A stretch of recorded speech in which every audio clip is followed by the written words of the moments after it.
चलिए दोस्तों, आज हम देखते हैं जनरल नॉलेज के कुछ इंपॉर्टेंट क्वेश्चन आंसर्स जो आपके एग्जाम्स में बार बार पूछे जाते हैं। Hello friends, welcome to our YouTube channel. So guys, देखते हैं आज की ये वीडियो। सबसे पहले हमारे पास है फर्स्ट क्वेश्चन, पराश्रवित तरंगों की आवृत्ति कितनी होती है। अब दोस्तों, पराश्रवित तरंगें कौन सी होती हैं, जबकि अल्ट्रासोनिक वेव्स होती हैं। ठीक है, 3 टाइप्स की वेव्स होती हैं आपके पास। नंबर 1 होती है, फर्स्ट होती है ऑडिबल वेव्स। ठीक है, ऑडिबल वेव्स। सेकेंड होती है इंफ्रासोनिक एंड तीसरी होती है अल्ट्रासोनिक। ठीक है, अब ऑडिबल वेव्स कौन सी होती हैं, जिनकी जो हर्ट्ज होती है, जो आपकी आवृत्ति होती है, वो होती है 20 से 20,000 हर्ट्ज के बीच में। वो होती है ऑडिबल वेव्स, जो एक सामान्य मनुष्य को, मतलब एक मनुष्य को सुनाई देती हैं। वो कौन सी होती है, Audible waves.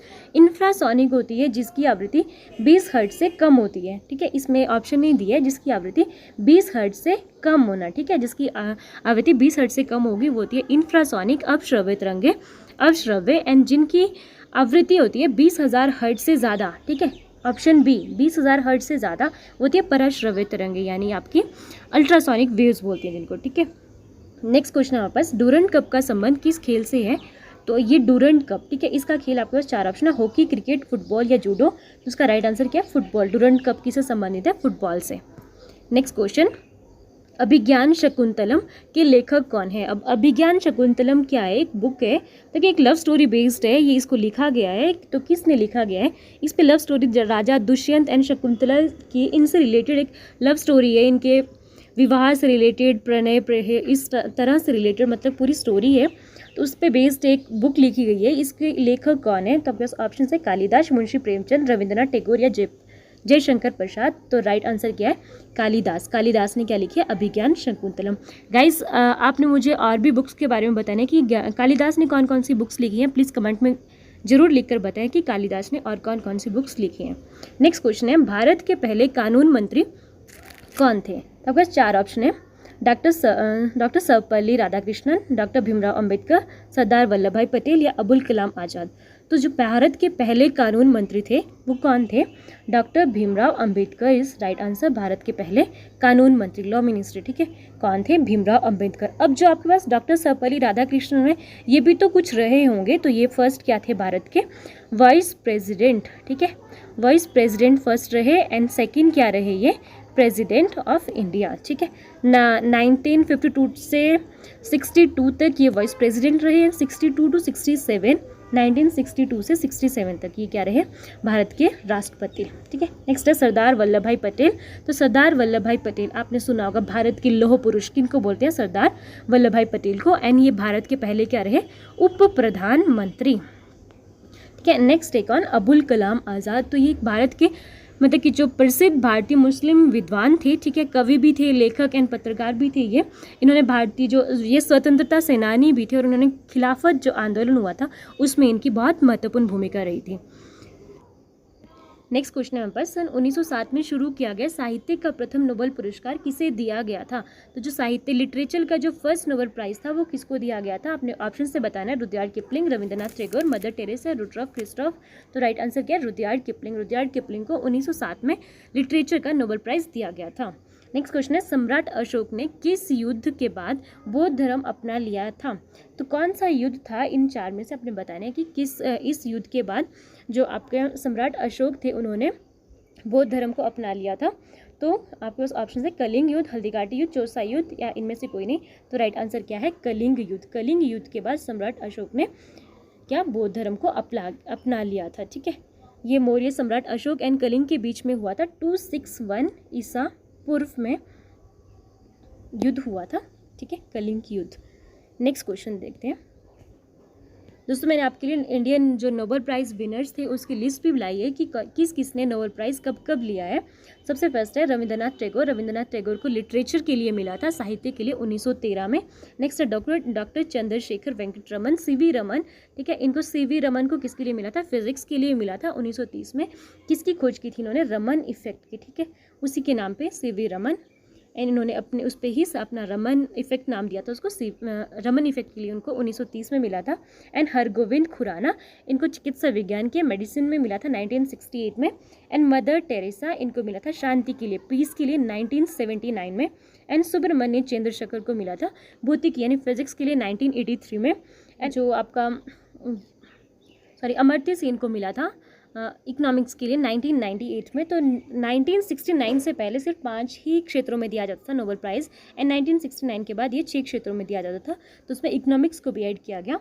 Next Venkataraman Ramakrishnan को रसायन विज्ञान 2009 में, एंड कैलाश सत्यार्थी इनको किसके लिए मिला था, पीस यानी शांति के लिए 2014 में, एंड अभिजीत बनर्जी को भी इकोनॉमिक्स के लिए 2019 में। तो दोस्तों इस तरह के ये वाले क्वेश्चंस पेपर में पूछे जाते हैं कि किसको कौन सा अवार्ड मिला है। तो आपके लिए एक लिस्ट, आप जरूर इसको ध्यान रखें। नेक्स्ट क्वेश्चन, ख्वाजा मोइनुद्दीन चिश्ती की दरगाह कहाँ पर है? तो आपने बताना है कि जो ख्वाजा मोइनुद्दीन चिश्ती है इनका दरगाह कहाँ है, अजमेर, जयपुर, दिल्ली या चित्तौड़गढ़। तो राइट आंसर क्या है, अजमेर। अजमेर में ख्वाजा मोइनुद्दीन चिश्ती की दरगाह है। नेक्स्ट क्वेश्चन है, दुनिया की सबसे लंबी नदी।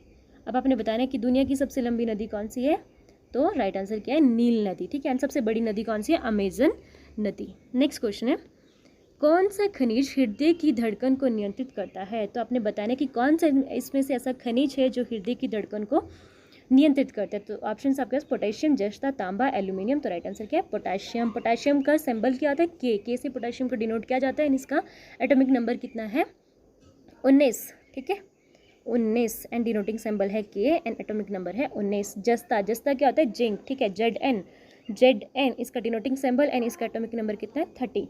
नेक्स्ट तांबा, तांबा मतलब कॉपर। ठीक है, Cu कॉपर, एंड इसका एटॉमिक नंबर है 29। एल्यूमिनियम का डिनोटिंग सिंबल Al, एंड इसका नंबर कितना है, 13। ये भी याद रखना दोस्तों, पेपर में पूछा जाता है।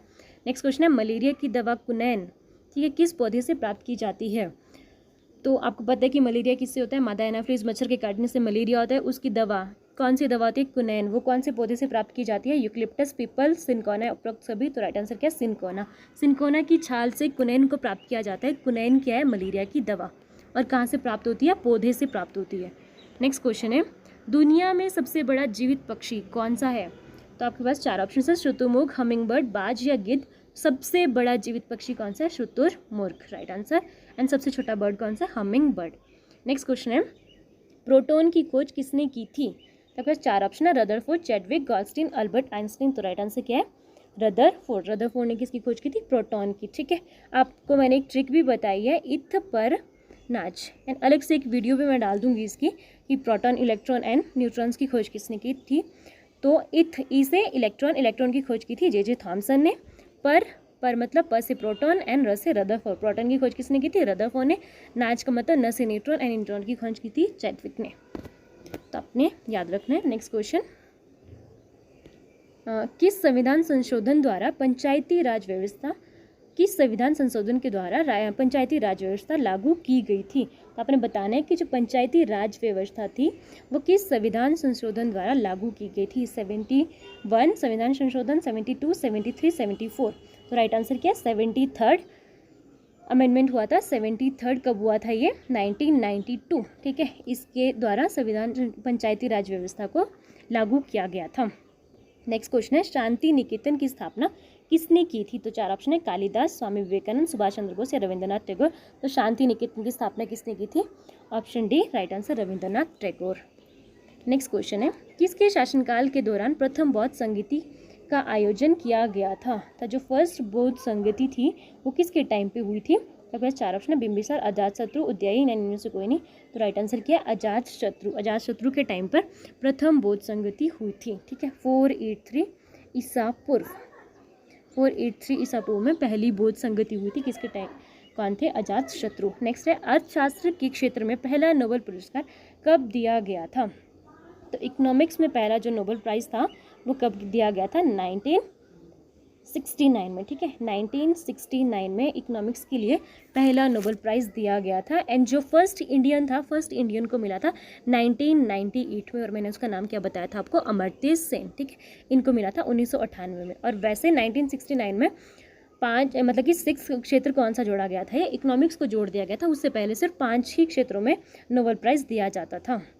नेक्स्ट क्वेश्चन है, यदि भारत का राष्ट्रपति इस्तीफा देना चाहे तो वह अपना इस्तीफा किसको सौंपेगा? तो आपके पास ऑप्शन है, उपराष्ट्रपति को, लोकसभा अध्यक्ष को, प्रधानमंत्री को, सर्वोच्च न्यायालय के न्यायाधीश को। तो आपने बताना है इसका राइट आंसर क्या होगा।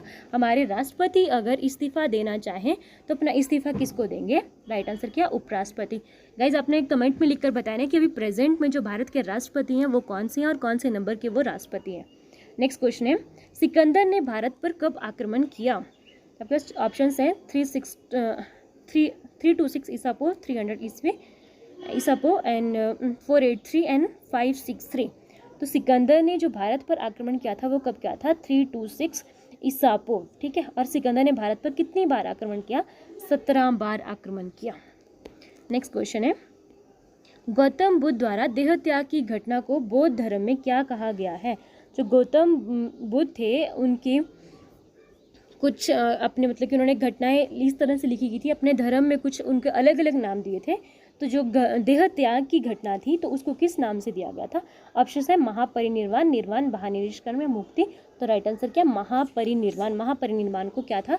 देह त्याग की घटना, ठीक है। एंड निर्वाण, निर्वाण क्या था? उन्होंने मृत्यु, उनकी मृत्यु कब हुई थी? 483 ईसा पूर्व, ठीक है। एंड निर्वाण किससे था रिलेटेड? मृत्यु से। एंड महाभिनिष्करण क्या था? गृह त्याग, ठीक है। उन्होंने अपना गृह त्याग दिया था, घर त्याग दिया था, तो गृह त्याग की घटना को बोलते हैं महाभिनिष्करण। एंड महापरिनिर्वाण था देह त्याग की घटना, एंड निर्वाण था आपका मृत्यु। नेक्स्ट है, भारतीय संविधान में मौलिक कर्तव्य किस देश के संविधान से लिए गए हैं? तो अपने मौलिक कर्तव्य बताने हैं, जो आपके फंडामेंटल कर्तव्य यानी ड्यूटीज हैं, ठीक है। वो कहाँ से, किस देश के संविधान से लिए गए हैं? रूस, संयुक्त राज्य अमेरिका, फ्रांस या इटली? तो राइट आंसर क्या है? संयुक्त राज्य अमेरिका, यूएसए, ठीक है। फंडामेंटल ड्यूटीज कहाँ से ली गई हैं? यूएसए। 42वां संविधान संशोधन 1976 में हुआ था, उसके द्वारा आपका भाग कौन सा है? 4A एंड आर्टिकल है 51A, ठीक है। 51A के अंडर फंडामेंटल ड्यूटीज एंड आपका 4A भाग है एंड आपका यूएसए से लिए गए हैं। 42वां संविधान संशोधन 1976 में हुआ था, 1976। एंड आपको पता होगा कि 2002 जो आपका 86th अमेंडमेंट हुआ था 2002, उससे पहले 10 फंडामेंटल ड्यूटीज़ होती थी। एंड 86th अमेंडमेंट 2002 में एक और फंडामेंटल ड्यूटीज़ को ऐड किया गया था। तो अभी प्रेजेंट में कितना है? 11 फंडामेंटल ड्यूटीज़ है। एंड जो वो फंडामेंटल ड्यूटीज़ को ऐड किया गया था वो था 6 से 14 वर्ष की जो आयु के बच्चे था कि वो माता पिता का उनका कर्तव्य बनता है कि उन बच्चों को वो पढ़ने के लिए स्कूल भेजें, उनको उनसे कोई काम ना करवाएं या किसी काम के लिए ना लगाएं। तो वो था आपका जो 11th ड्यूटी को ऐड किया गया था। सो दोस्तों, आज की वीडियो के लिए इतना ही। अगर आपको वीडियो अच्छी लगी हो तो प्लीज़ वीडियो को लाइक, शेयर एंड चैनल को सब्सक्राइब करना ना भूलें। मिलते हैं नई इंटरेस्टिंग वीडियो के साथ, तब तक के लिए बाय बाय, टेक केयर।